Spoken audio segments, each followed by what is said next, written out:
Researching enlightenment and what happens afterwards brought me to many different sources of knowledge, and they all pointed to the same thing.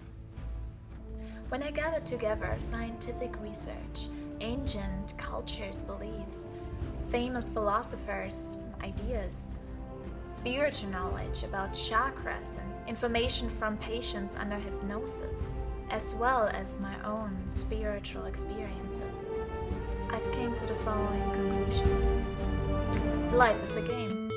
That might sound shocking at first, and it might sound like I don't take life seriously. However, that assumption just comes from the fact that the word game has a reputation as being only for entertainment and amusement purposes. But if we actually look at the definition of game as an adjective, it says eager and willing to do something new or challenging. And that's exactly what life is about. As souls in the spirit world, we are eager to learn something new, something outside of harmony, peace, and love. In order to really understand what love is, we need to know its opposite. What is the opposite of love? A. Hate. B. Jealousy. Or C. Fear. Fear is the opposite of love. Fear is the core emotion for anger, hate, jealousy, greed, and all other lower emotions. Life on earth offers us all these lower emotions, all for free for us to experience. Awesome, right? The assumption that the world we experience with our five senses, the world that we can see, hear, feel, touch, and smell, is not real but an illusion, is not only shown in movies, but also in philosophies and scientific research. The Matrix tells the story of Neo, who realizes the world he thought was real is actually a computer program. In the 13th floor, a corporation designs a world where you can create an avatar and plug yourself into the simulation and truly experience it, including love, fear, pain, and death. A similar storyline can be found in James Cameron's Avatar. Not only movies suggest the fact that our world might be an illusion, but also philosophies. For example, the famous allegory of the cave by philosopher Plato, which was written around 400 BC, a long time ago. He compared the world to a cave, where people are imprisoned in that cave, staring at a blank wall, and shadows are being projected onto that wall. And the people think that that's the world, that's reality, those shadows. Not only movies and philosophy suggest that our world, our reality is an illusion, but also scientific research. More and more scientific research is coming out around the idea that our world is in fact a 3D projection, a hologram, projected from a flat 2D surface. So let's assume that this is true, and our reality is an illusion, and life is a game. It is interesting how easy it is to compare life to a computer game. First, you choose your game. If you consider that there are millions of planets, billions of solar systems, billions of galaxy clusters, and there's not even one universe but billions of other multiverses, then you might see that there is a vast amount of games to play. Since you're watching this video, your soul has obviously chosen to play the game Earth. After you chose your game, you choose your avatar. Earth is a massive multiplayer game with millions of different avatars to choose from. Each avatar has a specific set of skills and abilities. How many players are currently using human avatars? A. Around 5 billion, B. Around 7 billion, or C. Around 9 billion. B. Around 7 billion human avatars are currently active on Earth, and the number is increasing.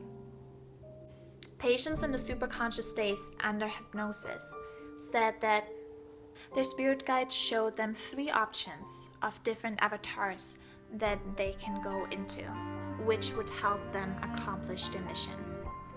A spirit guide is a player that has either already accomplished the game or that is in a really high level of the game, so he can give you support and guidance throughout the game. The spirit guide stays in the spirit world and helps you subconsciously while you are playing the game. Our guide in the spirit world is going to help us select the right mission for us in order for us to grow. Your mission can be found in an astrological chart, which depends on the day, time, and location of your birth. Usually you are innately drawn towards your mission or towards activities that help you grow towards your mission. However, a little peek into your birth chart can reveal a higher mission for your life that you've never even thought of, and can help you make big steps towards your fulfillment. After you chose your mission, you are ready to be born. So let's get started. Welcome to the game of Earth. Welcome to planet Earth. Now, there's a difference between computer game and the game of life. In the game of life, you actually forget that it's a game. As soon as you're born, as soon as you start the game, you forget everything. You forget that you're a soul from the spirit world who just entered a body and is learning how to use its creative machine, aka the brain. You forget where you come from. You forget what you're doing here. You forget your mission. The more often you play the game, the easier you're gonna remember. But at first, you're not gonna know. This makes the game a little bit more intense than normal computer games, because you actually believe that as soon as your avatar dies, you're gonna be dead forever. Luckily, that's not the case, and it's always a pleasant surprise for the player to awake in the spirit world after its avatar has died. Usually you get welcomed by other players whose avatars have died before yours, and you exchange your stories and review your game highlights. Then master gamers are coming and give you some guidance and advice on how to accomplish higher levels in your next game. Famous master gamers, you might have heard of them, are Jesus, Buddha, Krishna, or Lao Tzu. When you're ready for another round, you choose a new avatar and either the same mission if you haven't accomplished it before in your past life, or a new, more advanced mission. The goal is to overcome our fears and complete our mission. There are 7 levels that can be unlocked. Those 7 levels can be compared to our 7 main chakras. Chakras are energy centers in our body that emit rainbow colors from the bottom to the top. What color has the highest frequency?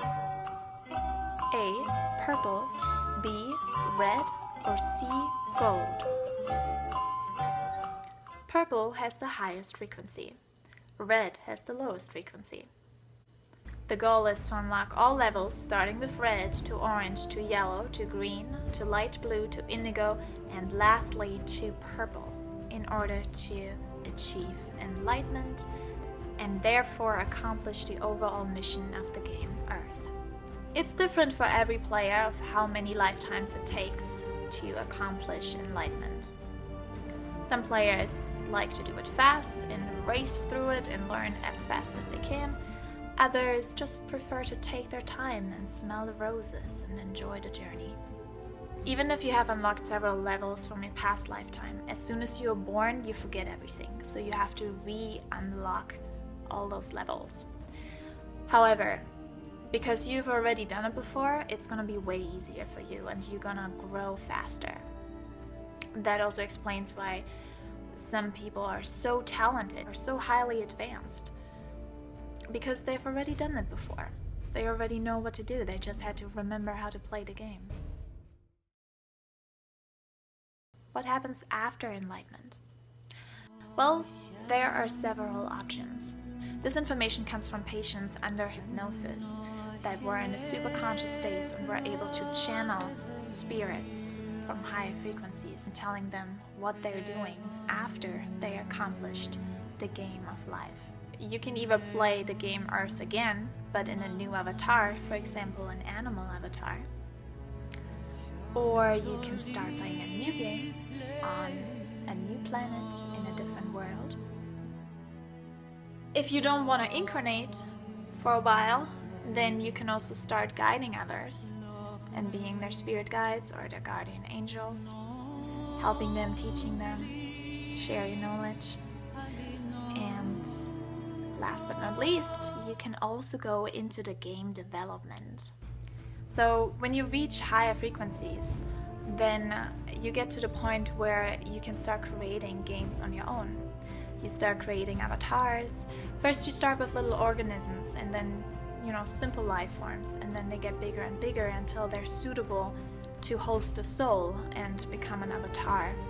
And then you start creating planets and even whole solar systems, galaxies and universes. Isn't that amazing?